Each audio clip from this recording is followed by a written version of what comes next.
नमस्कार साथियों, आज हम लोग चर्चा करेंगे जिस तरह से आरबीआई ने 2000 का नोट वापस लेने का निर्णय किया है, तो उस संबंध में हम लोग आज चर्चा करेंगे कि आम पब्लिक में क्या इसका मैसेज जाता है, क्या आम पब्लिक पर इसका प्रभाव पड़ेगा या राजनीतिक पार्टियों के ऊपर क्या प्रभाव पड़ेगा। तो हमारे साथ खास 3 मेहमान जुड़े हुए हैं। दिल्ली से खुशबू श्रीवास्तव जी जो कांग्रेस पार्टी से बिलॉन्ग करती हैं और हमारे साथ बीजेपी नेत्री मनु राजपूत जी हैं, जो दिव्यापुर फफूंद से जुड़ी हुई हैं और साथ ही साथ हमारे विश्लेषक जो हमारे सहयोगी का काम भी करेंगे और हमारे कदम से कदम मिलाकर चलने वाले और हमारे मतलब पिता तुल्य बड़े भाई श्री गिरीश शिखरवार जी। तो आप सभी लोगों का बहुत-बहुत स्वागत है, अभिनंदन है मिशन न्यूज़ चैनल पर। तो शुरुआत करते हैं खुशबू श्रीवास्तव जी से कि खुशबू जी, जिस तरह से गवर्नर साहब ने आरबीआई ने 2000 का नोट 30 दिसंबर के बाद 30 सितंबर के बाद अवैध हो जाएगा। उससे पहले 10 नोट एक साथ में आप लोग बैंक में जमा कर सकते हैं। तो इसका आम जनता पर क्या प्रभाव पड़ेगा? खुशबू जी, ज़रा आप थोड़ा समझाइए। सभी साथियों को नमस्कार। देखिए प्रभाव क्या पड़ेगा। सबसे पहले तो देखते हैं आरबीआई के गवर्नर। जब से भारतीय जनता पार्टी की सरकार आई है तब से कितने आरबीआई गवर्नर बदल चुके हैं, कितने इस्तीफे दे चुके हैं और कितनों ने अपने पद छोड़ दिए हैं और कितनों को निकाला जा चुका है। पहले इसकी कोई तो ऐसी बात होगी कि जो आरबीआई के गवर्नर सरकार के साथ तालमेल नहीं कर पा रहे। सरकार आखिर चाहती क्या है, जनता पे मैं थोड़ी देर में आऊंगी, लेकिन आरबीआई जो गवर्नर है लगातार पहले राजन जी थे, उनसे इनकी नहीं बनती थी। चलिए लेफ्टिस्ट है, वो थोड़े विकासवादी थे, उनसे नहीं बनी। फिर आपके खुद के बैठाले हुए उर्जित पटेल जी आ गए। उर्जित पटेल जी ने खुद इस्तीफा दे दिया, क्योंकि ये इस तरीके की तनकी नीतियां बनाते हैं जिसे कोई भी जिम्मेदार और व्यक्ति अपने सर पर नहीं लेना चाहेगा, जिसमें जमीर जिंदा है, जिसमें थोड़ी सी भी समझ व्यक्ति में है, तो कोई भी ऐसा डिसीजन नहीं लेना चाहेगा सन की राजा का कि जो आने वाली पीढ़ियां उसको गाली दे। तो औरंगजेब से ज्यादा उनके क्या जो सेनापति है उनको गालियां पड़ती हैं, तो कोई नहीं करना चाहता। पहली बात, पहला मुद्दा ये, जैसे ही नोटबंदी हुई रघुराम राजन जी ने अपना बयान दिया, उनको तुरंत निकाल दिया गया। फिर आपने अपना गवर्नर बिठाला, उन्होंने पद त्याग दिया। तो आप ये सोचिए कि ये तो हुई नीतियां जब बर्दाश्त से बाहर हो गया। आरबीआई ने देखा आरबीआई का सारा खजाना में पोछा लग गया है, पाइपर से खींच दी गई है सर, सारा आरबीआई अडानी और अंबानी के घर में जाके बैठ गया है। एलआईसी में 32% यानी 5% गिरावट आई है सिर्फ 1 महीने के अंदर। एलआईसी का पैसा हमेशा सिक्योर्ड होता था। तो सरकार ऐसी नीतियां बनाती क्यों है? पहले थूकती है, फिर चाटती है, फिर थूकती है, फिर चाटती है। एक बार विशेषज्ञों की राय से सहमत क्यों नहीं होते? तो राजा सन की इसमें खुशबू जी 1 मिनट आपको रोकना चाहेंगे। इसमें राजा का कोई रोल नहीं है, ये तो आरबीआई ने अपना निर्णय लिया है। इसमें सरकार का क्या उसमें हस्तक्षेप है? हमें तो नहीं लगता, आपको क्या लगता है? 8 बजे भूल गए हैं, 8 पीएम माई पीएम वही नोटबंदी की घोषणा करने आए थे। 500 हजार के बंद होके 2000 चलेंगे जी, आप समझ रहे हैं? अगर आरबीआई का रोल नहीं है तो आप विदेश चले गए, आप विदेश निकल गए, उसके बाद आरबीआई तुरंत घोषणा कर देता है। क्यों? क्योंकि आपको सामना नहीं करना पड़े। फिर तो आप 8 बजे नहीं आते हैं कि मुझे किसी चौराहे पे बुला लो, मुझे 40 दिन दे दो, मुझे जूतों से मार लेना। तो total failure of Narendra Modi and Narendra Modi government. अब बीजेपी वाले इसमें ये तर्क देते हैं कि 2000 का नोट गरीबों पे होता ही नहीं है। ऐसे ही 500 के नोटों के लिए तर्क दिया था, 500 का होता ही नहीं है, 1000 होता ही नहीं है, तो खोलने और बंद करने की जरूरत क्या? मनु राजपूत जी, खोलने की और बंद करने की जरूरत क्या पड़ी? क्या ये जो 2000 का नोट बंद किया गया है आरबीआई के तहत, इसमें सरकार का क्या रोल है और क्या इससे फर्क पड़ेगा या नहीं पड़ेगा गरीब पब्लिक पर या आम जनता पर? इस पर थोड़ी आप प्रतिक्रिया दीजिए। बिल्कुल, मैं पहले मिशन न्यूज़ पर आप सभी लोगों का स्वागत करती हूँ। जी, आपका भी स्वागत। ये बहुत अच्छा मोदी सरकार ने निर्णय लिया आरबीआई के तहत, क्योंकि 2000 का नोट वाकई में गरीबों के पास नहीं होता है, ये पूंजीपतियों के पास होता है, जिसने ब्लैक मनी बहुत सारी इकट्ठी कर रखी है, उन पर ये कर है। और यही सरकार हमारी चाहती है, जो काला धन इकट्ठा करके गरीबों को लॉन्च करके गरीबों की संपत्ति को लूट कर जो इकट्ठा किया हुआ है, उस पर करारा ये जवाब है, गरीब जनता के पास 2000 का नोट नहीं होता। तो कहीं न कहीं ये जो मोदी सरकार का निर्णय है, आरबीआई का निर्णय नहीं है, इसको आप स्पष्ट करना चाहती हैं? आरबीआई का निर्णय है, आरबीआई के निर्णय है, तभी तो मोदी जी ये निर्णय लिया कि ये सत्य है कि ये मतलब 2000 का नोट बंद होगा, तो निश्चित है ब्लैक मनी आपने पिछले 8 नवंबर 2016 को देखा होगा कि बहुत नोट जला दिए गए, कहीं नोट बहा दिए गए, कहीं आग लगा दी गई। तो ये क्या था? ये ब्लैक मनी था, करारा परिहार था, जो हमारा ब्लैक मनी लोग इकट्ठा कर लेते पूंजीपति लोग। तो ये मोदी जी का निर्णय सम्मान योग्य है। जो 2016 में नोटबंदी हुई थी, तो उससे ब्लैक मनी पर कंट्रोल हुआ था। जो पूंजीपतियों ने पैसा इकट्ठा कर रखा था, लोगों से लूट घसूट के, बल्कि मैं बड़े-बड़ी पूंजियों की बात कर रही हूँ, जो पैसा इकट्ठा हुआ था उस पे तो करारा परिहार है ही। भले ही काला धन अभी वापस नहीं आया है, लेकिन जो पैसा इकट्ठा कर रखा था लोगों का, उस पे तो शोर दिखाई दे रहा है।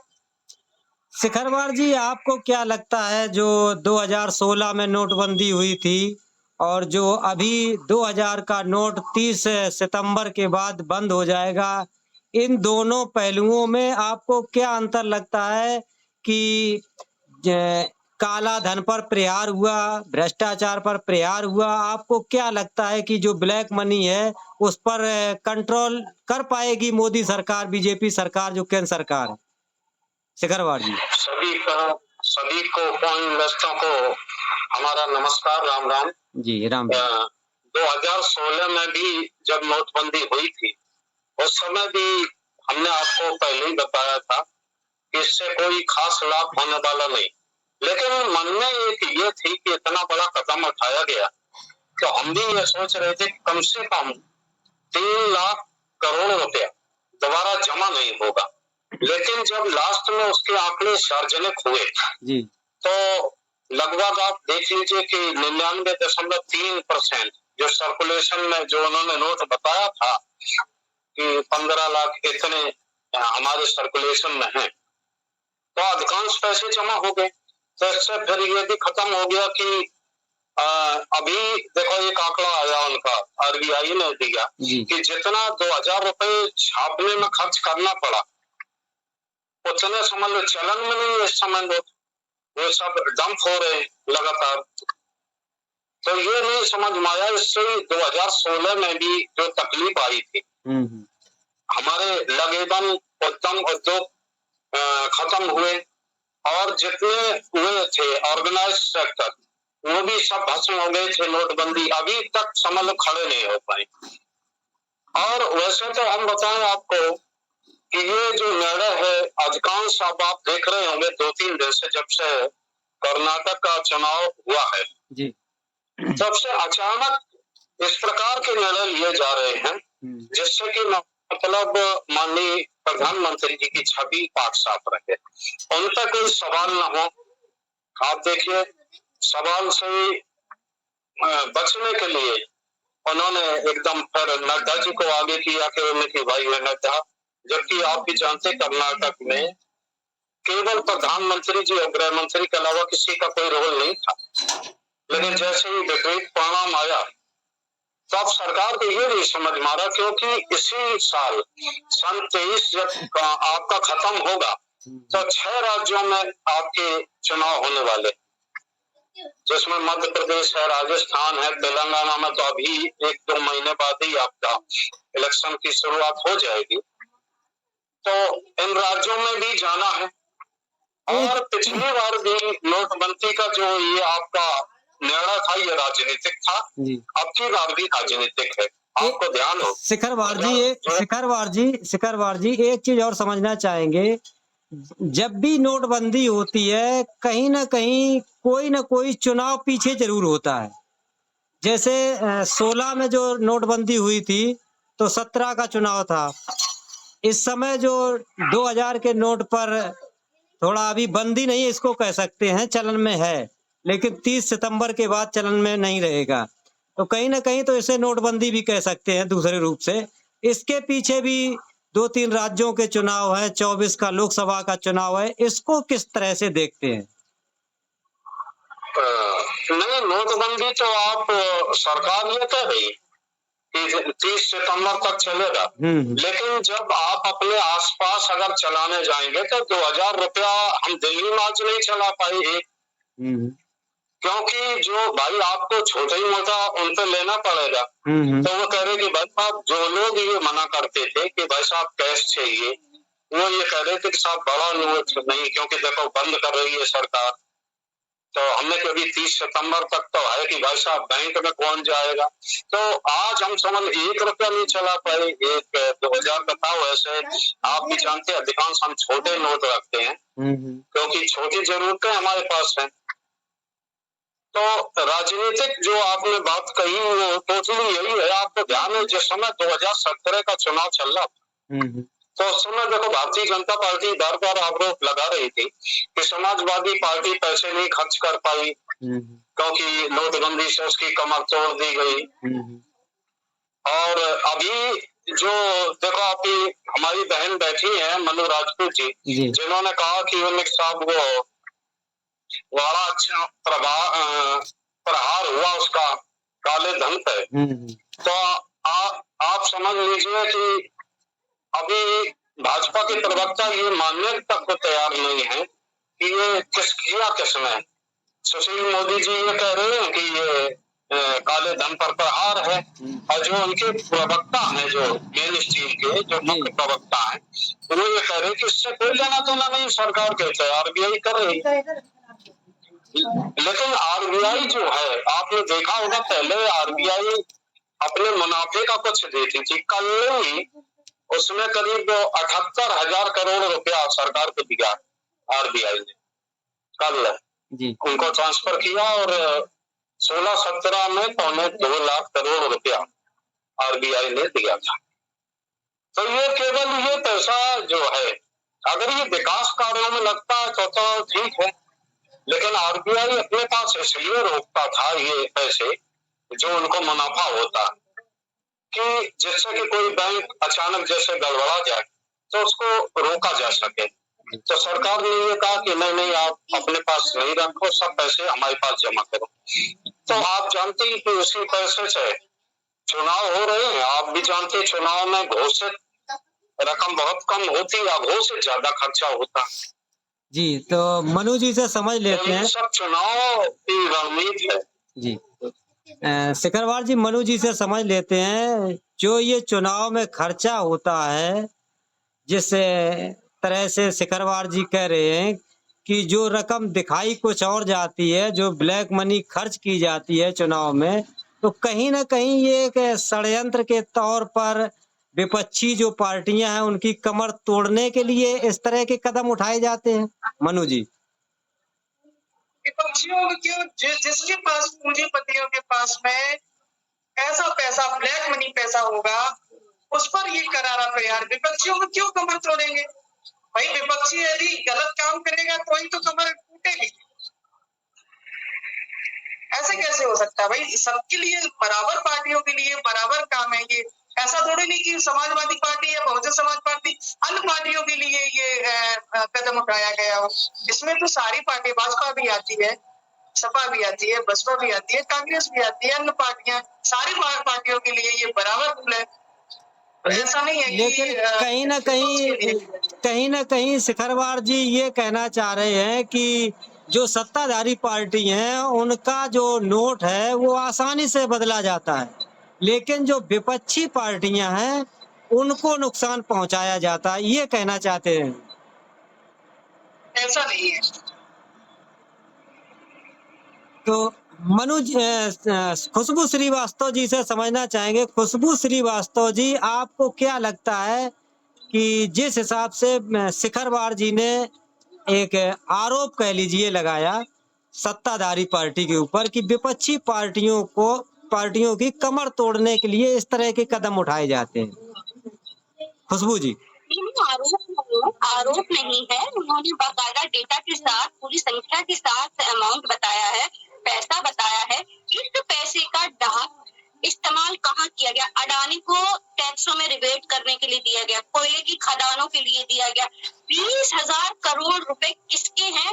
वो काला धन नहीं है, वो सफेद धन है। अडानी का जो धन है वो सफेद धन है। 20,000 करोड़ किसके हैं नहीं पता। ये किसी आरबीआई का पैसा है, ये हमारे ही टैक्स पेयर का पैसा है। जो हम बिस्कुट खरीदते हैं या हम कोई चीज खरीदते हैं उस पर टैक्स देते हैं, वो पैसा आरबीआई के पास जमा है। ये जो 20,000 करोड़ रुपया जो अडानी बता नहीं पा रहे शेल कंपनियों में किसका? 20,000 करोड़ रुपए की कंपनियां और एक भी एम्प्लॉय नहीं। 20,000 करोड़ की कंपनियों में एक भी एम्प्लॉय नहीं। ये आरबीआई का पैसा जो लोग जोड़ लेते हैं, आपके पास जुड़ गया, हमारे पास जुड़ गया, हम लोगों ने जोड़ लिया, वो पैसा इकट्ठा करते हैं, फिर वो पैसा अडानी को दे देते हैं, एक नई सेल कंपनी बनाते हैं, वो पैसा गमन में डाल देते हैं। आप देखिए ना, एसबीआई कितने घाटे में चल रही है, इससे पहले एलआईसी कितने घाटे में चली। लेकिन भारतीय जनता पार्टी को सरकारी संस्थाओं से, सिर्फ सरकार में बने रहने से मतलब है। सरकारी संस्थाएं नीचे गिर रही है, सरकारी संस्थाओं में कर्मचारी नहीं है, बेरोजगार सड़कों पर बोल रहा है, इससे उसे कोई मतलब नहीं है। वो सिर्फ सत्ता चाहती है। ये उसी मनुवादी सोच के लोग हैं जो ये चाहते हैं कि पीछे झाड़ू और आगे हानि बन जाए। जब लोग पैसा थोड़ा बहुत जोड़ लें तो उनकी सोच है। वो किसी सरकारी संस्था के बारे में नहीं सोचते। आप मुझे एक बात बताइए, कोई एक सरकारी मुझे संस्था बता दीजिए जिसका बजट अभी 2022 में बढ़ाया गया हो। कोई मनरेगा तक का बजट जो है कम कर दिया गया है। मात्र लॉकडाउन में एक ऐसा साधन था जीने का जिसमें सारी प्राइवेट कंपनियां, सरकारी दफ्तर, सारी दुकानें, सब कुछ बंद था। भारत की अर्थव्यवस्था कैश पे चलती है। भारत की 80% अर्थव्यवस्था कैश पे चलती है। ठेले वाला, सब्जी वाला, आप चांदनी चौक देख लीजिए, कपड़े बनता है, कपास आता है, गन्ना के साथ सारा पैसा कैश पे चलता है। लेकिन जब वो सब कुछ बंद था तो सिर्फ मनरेगा ऐसी चीज थी जिसने आदमी को रोटी खाने को दिया। उस मनरेगा के बजट को भी कटौती करके पता है आपको कहाँ दे दिया है? उस मनरेगा के बजट को भी कटौती करके इन्होंने पता एमएसएमई में डाल दिया। एमएसएमई में लोन कौन लेगा? अडानी। एक चीज और समझना चाहेंगे क्योंकि ज्यादा लंबा हो रहा है वीडियो, और टार्च नहीं हो रही। एक चीज खुशबू जी समझना चाहेंगे कि जिस तरह से कहा जाता है आम जनता का कोई नुकसान नहीं है।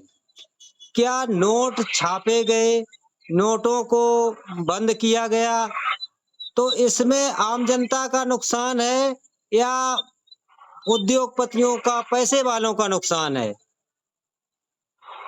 कच्चे काम सारे बंद हो जाएंगे। कच्चे काम पे लोग करने वाले क्या करोड़पति होंगे, ये लखपति होंगे, या मिडिल क्लास आदमी होगा? ठेला चलाने वाला, रेडी पे सामान ले जाने वाला, बस पे कंडक्टर, ये कौन लोग होंगे? किसकी सेहत पे असर पड़ेगा? ये सीधे कहते हैं हम गरीबों को नहीं देंगे, लेकिन इनडायरेक्ट वे में आप गरीबों की मार मारते। ये चाहते हैं कि गरीब आदमी सिर्फ रोटी कमाने में उलझा रहे, अपने दिमाग का इस्तेमाल कतई ना करे, सुबह से शाम तक गधा मजदूरी करे और रात में सो जाए, वो फिर लग जाए। ये इस स्थिति में आपको और हमें ला देना चाहते हैं। सिर्फ रोटी कमाएं और रोटी खाएं, जानवरों जैसा। यही इनका एजेंडा है, यही भारतीय जनता पार्टी की सोच है। इनके गोलवलकर जी खुद ही कहते हैं अगर महिलाओं, मुसलमानों, दलितों को अगर आजादी मिलती है, अगर इन्हें अधिकार दिए जाते हैं तो इससे अच्छा है भारत गुलाम रहे। उसी को ये पूछते हैं। हम ये पूछना चाहते थे, जिस तरह से कोई भी चीज को बनाया जाता है उसको बिगाड़ा जाता है, तो कहीं ना कहीं आम जनता के ऊपर ही तो उसका भार पड़ेगा।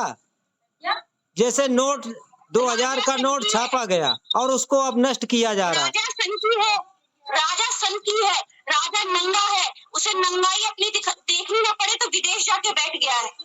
आता ना 8 बजे बोलते, लॉकडाउन हो, नोटबंदी हो, आपका वित्त मंत्रालय मोदी देखेंगे, परिवहन मंत्रालय मोदी देखेंगे, सारे मंत्री, एक मंत्री टीवी पे आता हो आप बता दीजिए इन 8 सालों में किसी एक मंत्री ने टीवी पर आकर बयान दिया हो? वित्त मंत्रालय तक का बयान वही देते हैं। तो राजा सन की है, उसे नए और लोगों को परेशान, राजनीति नहीं, उसे एक सनक है, उसे सनक है राजनीति में कुर्सी पे चिपके रहने की। और इस सनक के चलते भारतीय जनता पार्टी जो थी, मैं आपको बताती हूँ, मेरा परिवार भारतीय जनता पार्टी का जनसंघ का समर्थक था जी। भारतीय जनता पार्टी ने अपनी मूल आत्मा खत्म कर दी है। मनु जी, क्या राजा सनकी है, आम जनता को खुशहाल नहीं देखना चाहता? ये विपक्षियों को मिर्ची लगती है, जब वो कोई अच्छा कदम उठाते हैं ना तो मिर्ची लगती है, तो वो ऐसे ही अच्छे कदम के दो फायदे। दूसरी बात, दो फायदे बता दीजिए मनु जी। मनु जी, खुशबू जी कह रही हैं अच्छे कदम के 2 फायदे बता दीजिए आप। किसके? अच्छे कदम के 2 फायदे, जो अच्छे कदम उठाए हैं उसके 2 फायदे बता दीजिए खुशबू श्रीवास्तव जी को। 2000 का नोट बंद करके क्या गरीबों पर प्रहार किया गया? ये तो अमीर लोगों, पूंजीपतियों, कांग्रेस जैसी पार्टियों के ऊपर एक तरह से प्रहार है। कोई पूंजीपति है, पैसा उन्होंने इकट्ठा कर रखा है। अडानी तो हमें जिम्मा दे रहा है कांग्रेस को, ये अंबानी हमको ही दे रहा है। चार्टर प्लेन में राहुल गांधी घूम रहे हैं। मुख्यमंत्री क्या नाम है इसका, उत्तर प्रदेश के क्या नाम है, अजय बिष्ट सिंह। अजय बिष्ट सिंह को हेलीकॉप्टर से फूल डाल गए उसमें। भैया खुद तो देखो, आंखें तो खोलो, चार्टर प्लेन का खर्चा कौन उठा रहा है? चार्टर प्लेन में कौन सफर कर रहा है? कौन विदेशों की यात्राएं ज्यादा कर रहा है? आप देखेंगे नहीं, फिर आप कहेंगे सरकारी दौरे हैं, तो विदेश नीतियों के काम कहाँ है? विदेशों में भी भारत का नाम रोशन करने वाले हमारे योगी मोदी जी हैं। पहले भारत को कोई जानता नहीं है, कभी भारत को इतना नहीं पूछा जाता था, कभी कोई गांधी और अंबेडकर ने तो क्या बोलते हैं, कुछ किया ही नहीं। गांधी और अम्बेडकर, कोई आता है मोदी जी से नहीं मिलता, जाके गांधी जी के चरण पकड़ लेता, अम्बेडकर के पकड़ लेता। भाई चलिए, अगर इतने ही मोदी जी इतने ही विशिष्ट हैं तो मिलके वहीं रुक जाए या उनको रख ले। आपको पता है, आपके सम्मानित प्रधानमंत्री जी जो है 12 देशों में बैन है, 12 देशों में अगर वो प्रधानमंत्री ना हो तो वो जा नहीं सकते। शिखरवार जी से समझना चाहेंगे, क्या शिखरवार जी जिस तरह से मनु जी कह रही हैं कि भारत को मोदी जी जब से आए तब से पहचान मिली है, पहले जानते थे लोग, कम जानते थे, क्या कहना चाहेंगे? नहीं, ऐसी बात नहीं है। भारत का रुतबा हरदम रहा, क्योंकि हम बड़े खरीदार हैं, उपभोक्ता हम बड़े हैं। तो कोई भी प्रोडक्ट अगर कोई बड़ा देश बनाएगा तो उसे बेचने के लिए कहाँ जाएगा? तो अधिकांश लोग इधर ही की तरफ निगाह करते। चाइना भी चाहता है कि हमारे यहाँ पे आए, अमेरिका भी चाहता कि हमें एक बाजार मिले और हम उसे वहां करें। लेकिन मुख्य आपको ये ध्यान होना चाहिए, जब 14 से पहले जो देश पे कर्जा था जी, अपना केवल 47 लाख करोड़ रुपया, जी, अब इस समय 152 लाख करोड़ रुपया देश पे कर्ज है। और हमें ये नहीं समझ में आता कि ये पैसा आखिर गया कहाँ। तो स्टेट हाईवे बने, उनके भी बुरे हाल हैं। आप देख रहे गांव की सड़कें बन नहीं रही, जल से नल की व्यवस्था हो रही, लेकिन अभी टंकियां बनी नहीं। लेकिन ये पैसा अच्छा गया कहाँ, जो देश पे कर्ज भी इतना बढ़ गया और हो कुछ नहीं रहा। तो बताते ये रहे हैं कि साहब वो अब दूरदृष्टि है, हमारी योजनाएं की बाद में असर डालेंगी, लेकिन जो देश पे कर्ज भी बढ़ता जा रहा है। और आप देखो सरकार भी कह रही कि हम 81 करोड़ लोगों को 5 किलो अन्न खिला रहे। तो आप समझ लीजिए ये रिपोर्ट कार्ड है, इसमें कि समझ पहले केवल गरीब थे 30,000, आप समझ लो 81 करोड़ लोग हो गए गरीबी रेखा नीचे। जब भाई वो फ्री का अनाज ले रहे हैं, इसके मतलब कितने लोग गरीबी रेखा से। तो आप थोड़ा पता नहीं सरकार क्या साबित करना चाहती है। एक तरफ हमारे ख्याल में खुद अपने आंकड़े को गिराती, अभी कहती कि हम 5वीं बड़ी व्यवस्था बनी। हाँ, आंकड़ों के अनुसार तो वो 5वीं स्थान पे आ गई, लेकिन आप बताइए जब 80 करोड़ 81 करोड़ जनता, जिसकी केवल बेचारी 5 किलो अगर अनाज न मिले तो वो मर जाएगी, तो पता नहीं क्या दिखाना चाहते हैं वो। और जो प्रेस का अभी एक आंकड़ा निकला था, हम लोग समझ लीजिए 142 नंबर पे, जहां पहले हम लोग करीब 70-72 पे होते थे, अब बढ़ा ही। अभी यूएस ने एक आंकड़ा जारी किया था कि धार्मिक अल्पसंख्यक पे आपका अत्याचार होता, हालांकि अपने देश में भी इसकी ये कही थी, लेकिन चूक भाई देश में तो हम कुछ भी कर सकते, लेकिन विदेश हमारा क्या आकलन कर रहा है, इसका भी हमें ध्यान रखना पड़ेगा। कई जगह जैसे अभी खुशबू जी ने बताया, कई जगह हम बहन हो और भारतीयों को अच्छी नजर से नहीं देखा जाता जी, लेकिन चूंकि वो हमारे प्रधानमंत्री हैं और भारत देश के प्रधानमंत्री होने के नाते अगर कुछ ऐसा होता है तो हमें भी दुख होता है। लेकिन मजबूरी ये है कि कोई सरकार की एक स्पष्ट नीति नहीं हो पा रही कि आखिर वो करे क्या। चलिए अब बहुत छोटा एक एक आप लोगों का कमेंट लेना चाहेंगे, क्योंकि बहुत लंबा हो गया, 27 मिनट का बन चुका है। खुशबू जी, आपको क्या लगता है कि 24 जो आ रहा है, इसमें क्या होने वाला है? ये जो 2000 का नोट बंद हुआ है, इसका प्रभाव पड़ेगा या कुछ सरकार का फेरबदल होगा या नहीं होगा? आपको क्या लगता है खुशबू जी?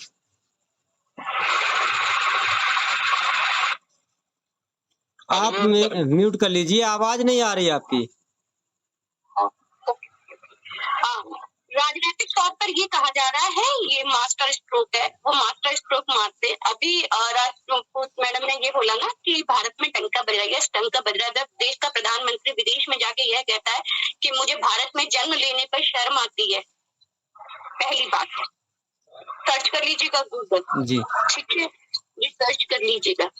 दूसरी बात, केंद्रीय मंत्री ब्रजभूषण शरण सिंह, जो कि जिससे पॉस्को लग चुका है, वो केंद्र सरकार में मंत्री है, उत्तर प्रदेश का रहने वाला है। मंत्री नहीं है, सांसद है।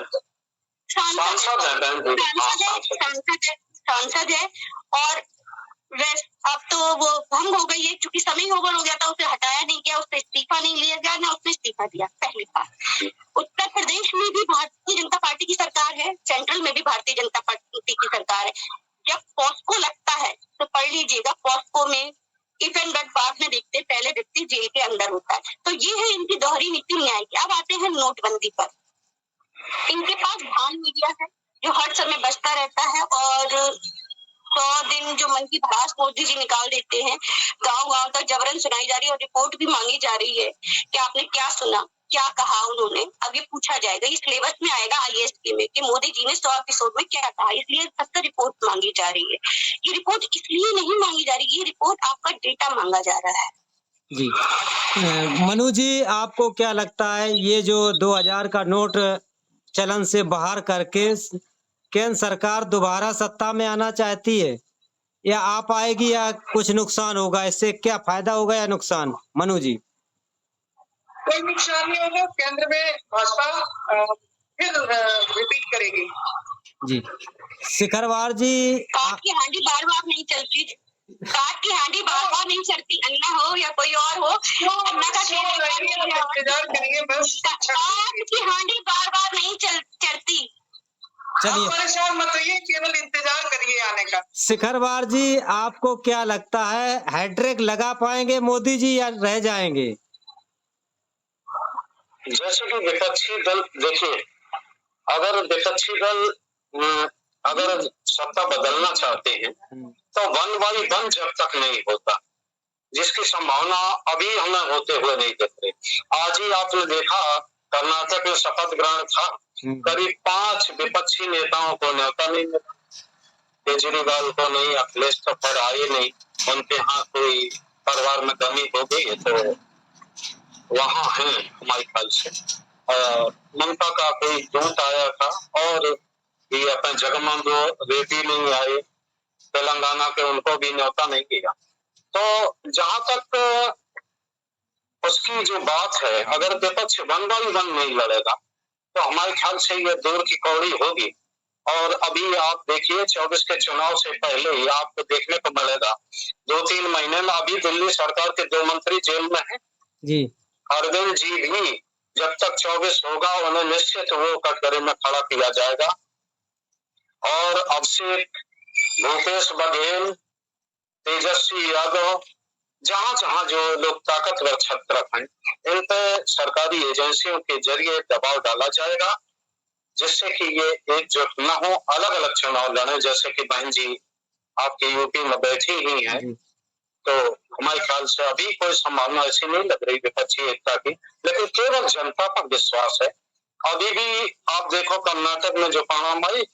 चलिए इस पे चर्चा किसी और दिन कर लेते हैं, अगले दिन अगला नेक्स्ट वीडियो इसी पे कर लेते हैं, दूसरे मुद्दे पे, क्योंकि लंबा हो गया। तो आप लोगों का बहुत बहुत धन्यवाद हमसे बात करने के लिए, अपना कीमती समय देने के लिए।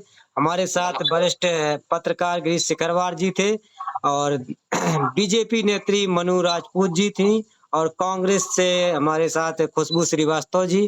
तो आप लोगों का बहुत बहुत धन्यवाद, साधुवाद हमसे बात करने के लिए। इसी के साथ इस वीडियो को समाप्त करते हैं। जय हिंद, जय भारत, जय संविधान।